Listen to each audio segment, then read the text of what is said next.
kita datang dengan tujuan niat baik, tidak ada mau bikin kerusuhan. Kenapa? Karena ini kampung kita, tanah Betawi. Satu. Yang kedua, para jawara tidak ada yang membawa senjata tajam. Di daerah Depok ada juga yang ditemukan membawa senjata tajam. Bahkan ada anggota yang terluka pada saat pembubaran di depan kantor gubernur, ya, dengan menggunakan samurai. Mutiar tak hanya bubarkan aksi, mobil odong-odong FPI juga diderek polisi. Rupanya kepolisian di bawah Kapolda Metro Jaya benar-benar tak kenal ampun terhadap pengikut FPI. Setelah menumpas 6 laskarnya dan memenjarakan sosok Imam Jumbo, kini aksi massa berbau nomor togel juga disikat. Aksi 212 yang harusnya jadi reuni akbar berubah jadi acara webinar setelah si Jumbo dinyatakan positif. Tapi tetap saja, meski dalam keadaan sakit pun, dia tak hentinya memprovokasi pemerintah dan mendorong negara ini jadi tauhid. Rizik bahkan menumbalkan pengikutnya sendiri dan sempat tak tahu malu meminta pengikut FPI untuk jihad demi ulama. Tapi hukum karma berlaku. Si Jumbo yang besar bacotnya tapi ciut nyalinya kini juga menurun ke anak buah. Setelah dirinya diumumkan sebagai tersangka, Gang Petamburan sepi bak kuburan. Tentu saja siapa yang mau konyol mati seperti teman-temannya di jalan tol. Ketemu bidadari tidak, yang ada bikin susah keluarga yang ditinggalkan. Meski nyali FPI takluk di hadapan aparat, tapi hobi demo yang mendarah daging rupanya masih susah dihilangkan. Dilansir dari kompas.com, aparat kepolisian membubarkan simpatisan pemimpin Front Pembela Islam FPI Rizik Syihab yang menggelar aksi 18.12 di Jakarta pada Jumat 18 Desember. Kapolda Metro Jaya Irjen Polisi Fadil Imran, pembubaran simpatisan FPI dilakukan untuk mengantisipasi penularan COVID-19 akibat kerumunan di tengah peningkatan angka kasus positif di Jakarta. Keselamatan rakyat adalah hukum tertinggi, menjadi prinsip dasar bagi semua komponen bangsa Indonesia dalam kehidupan sehari-hari, termasuk di dalamnya pandemi COVID-19, ujar Kapolda Metro Jaya Irjen Polisi Fadil Imran kepada wartawan pada Jumat 18 Desember. Tak hanya membubarkan simpatisan FPI, polisi juga menyita mobil komando FPI yang digunakan pada aksi 18.12 di Bundaran Patung Kuda, Jakarta Pusat pada Jumat 18 Desember. Polisi menyita mobil komando ini karena diduga digunakan untuk provokasi.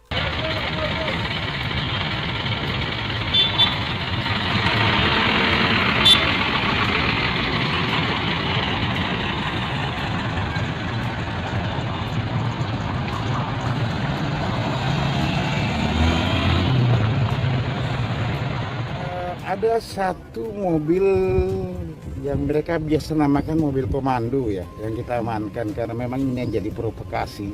Setiap ada demo, ada pasti mobil yang memang bukan peruntukannya. Ya, mereka gunakan untuk sebagai bahan untuk bisa menyampaikan pendapat. Itu yang kita amankan. Ya, ini sudah kita bawa ke Polda Metro Jaya. Ada satu mobil yang mereka bisa namakan mobil komando yang kita amankan. Jadi setiap demo pasti ada provokasi dan mereka menyediakan mobil khusus, bukan mobil ambulans. Nah, mereka gunakan untuk sebagai bahan untuk bisa menyampaikan pendapat, ujar Kombes Yusri Yunus, Kabid Humas Polda Metro Jaya di Monas, Jakarta Pusat 18 Desember. Setelah sempat diderek ke kawasan Monas, Jakarta Pusat, mobil komando ini dibawa ke Polda Metro Jaya. Selain mobil komando, polisi juga mengamankan sebuah mobil ambulans dan minibus berisi makanan dan minuman untuk kebutuhan logistik demo 1812 pada Jumat 18 Desember.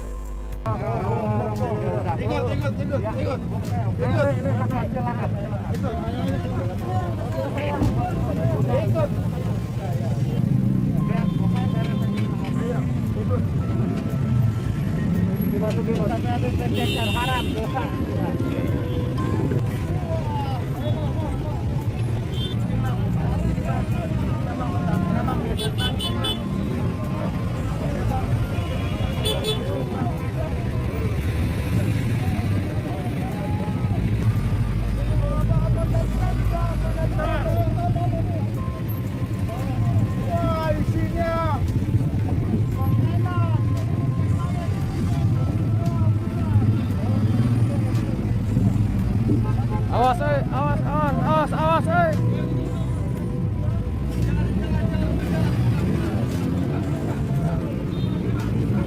Selain makanan dan minuman ringan, di dalam mobil ambulans polisi juga menemukan sebuah tandu.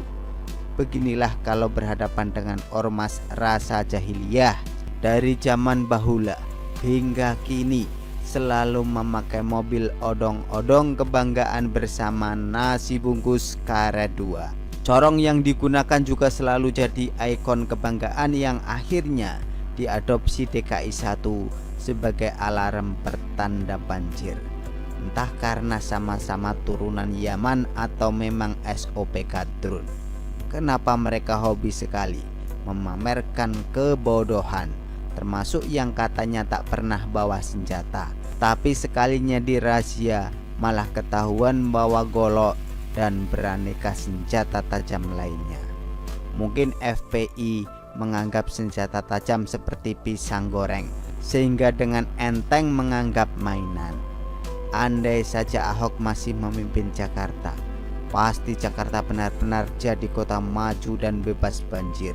Program-program yang pro rakyat sangat banyak mendapat pertentangan, termasuk dari DPRD, para pejabat daerah, ASN bersama Wan Abud dan FPI bahu-membahu menyingkirkan Ahok.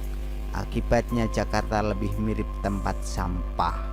Banjir di mana-mana karena naturalisasi sungai dihentikan. Monas dikunduli, bongkar pasang dari waring hitam, atap JPO, bambu ketah-ketih, dan lainnya. Anies sukses mengubah kota metropolitan menjadi kota ramah kadrun. Jokowi bersama pemerintah yang harus menanggung akibatnya. Ditambah KPK dikuasai oleh saudaranya sendiri.